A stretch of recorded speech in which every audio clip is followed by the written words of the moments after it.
Hello दोस्तों, Hindi स्टोरिया channel आपका अभिनंदन करता है। कहानी सुनने के लिए आपका धन्यवाद। कहानी पसंद आए तो लाइक और सब्सक्राइब जरूर करें। बिना देरी किए चलिए कहानी शुरू करते हैं। रामेश्वर जी एक छोटे से शहर में एक सरकारी दफ्तर में क्लर्क थे। एकदम ईमानदार, कर्मठ और उसूलों के पक्के। दफ्तर के बाकी कर्मचारी घूसखोर, लालची किस्म के थे। हर काम के लिए आने वाले से रिश्वत लेते थे। रामेश्वर जी के घर में उनकी पत्नी सुधा और उनके दो पुत्र थे, अविनाश और सौरभ। दोनों पढ़ने में बहुत तेज थे। रामेश्वर जी उन्हें पढ़ा लिखा कर अफसर बनाना चाहते थे, इसलिए दफ्तर से घर आते ही दोनों को पढ़ाने बैठ जाते थे। एक दिन रामेश्वर जी की दफ्तर से छुट्टी थी। पूरे घर ने उस दिन सफाई करने की ठान ली। बहुत दिनों से घर में सफाई नहीं हुई थी। सभी को काम बांट दिए गए। जैसे सुधा को रसोई साफ करनी थी, दोनों बेटों और रामेश्वर जी को बेडरूम और ड्राइंग रूम साफ करना था। सबसे पहले रामेश्वर जी और उनके दोनों बेटों ने ड्राइंग रूम को साफ किया। उसके बाद वे तीनों बेडरूम में पहुंच गए। सफाई करते करते रामेश्वर जी ने बड़ा सा लकड़ी का बॉक्स निकाला, उसे साफ किया। ये देखकर अविनाश ने पूछा, पापा इसमें क्या है? ये सुनकर रामेश्वर जी ने कहा, कुछ नहीं बेटे, बस ऐसे ही कुछ पुराना सामान है।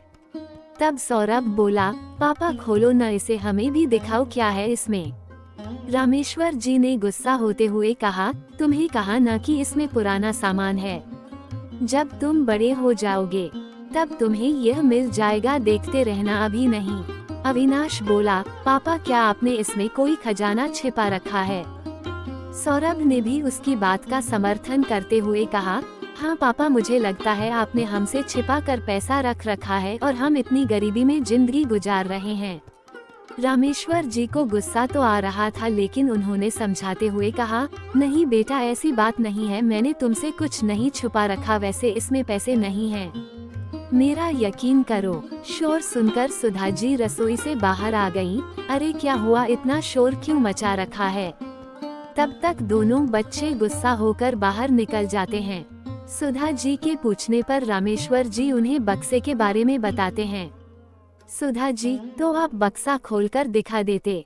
रामेश्वर जी ने समझाते हुए कहा, बच्चों को अपने पिता की बात पर भरोसा होना चाहिए।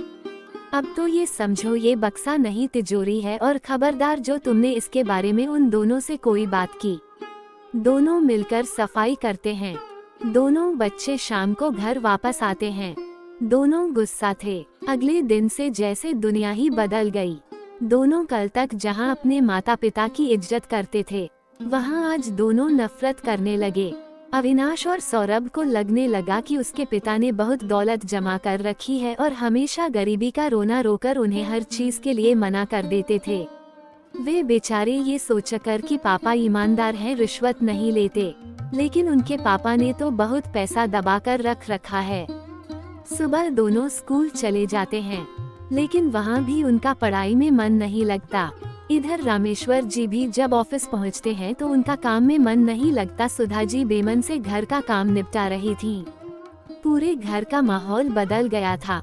दोपहर को दोनों बच्चे घर आते हैं। रास्ते में उन्होंने प्लान बनाया था कि घर जाकर सबसे पहले उस बक्से की चाबी ढूंढेंगे। घर आकर उन्होंने सुधा जी से भी ढंग से बात नहीं की, खाना खाकर अपने कमरे में चले गए। कुछ देर बाद सुधा जी घर का सामान लेने बाजार गईं। उनके जाते ही दोनों ने चाबी ढूंढना शुरू कर दिया। पूरा घर छान मारा, लेकिन उन्हें कहीं भी उस बड़े से ताले की चाबी नहीं मिली। फिर सौरभ ने एक हथौड़ी लेकर ताला तोड़ना शुरू कर दिया, लेकिन पुराने जमाने का ताला था जो कि बहुत मजबूत था, वह टस से मस न हुआ।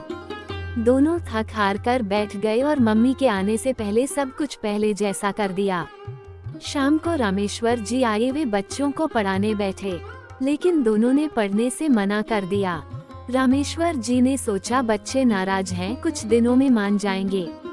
इसी तरह कुछ समय बीत गया, लेकिन दोनों बच्चों का गुस्सा कम होने के बजाय बढ़ता ही जा रहा था। अब वे दोनों नए कपड़ों, खिलौनों के लिए जिद करने लगे। मना करने पर वह अपने माता पिता को उल्टा सीधा सुनाने लगे थे। उनकी नज़र में माता पिता की कोई इज्जत नहीं रह गई थी। रामेश्वर जी इस बात से बहुत दुखी थे। एक दिन जब अविनाश और सौरभ सो रहे थे तब रामेश्वर जी अपनी पत्नी सुधा के साथ घर छोड़कर चले गए। जब दोनों उठे तो देखा मेज पर एक चिट्ठी रखी है। उस पर एक बड़ी सी चाबी रखी थी। सौरभ ने लपक कर चाबी उठा ली। अविनाश बोला, पर जरा चिट्ठी में क्या लिखा है?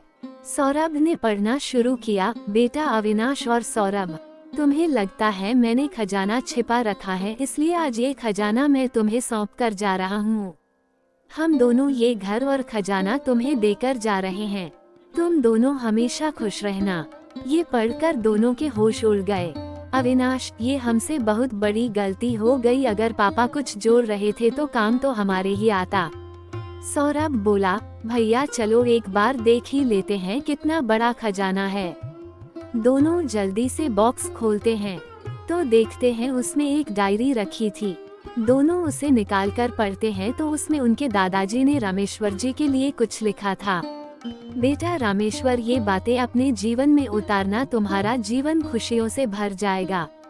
1. कभी झूठ मत बोलना। 2. कभी बेईमानी नहीं करना। 3. कभी काम से जी मत चुराना। 4. अपने से बड़ों का सम्मान करना। 5.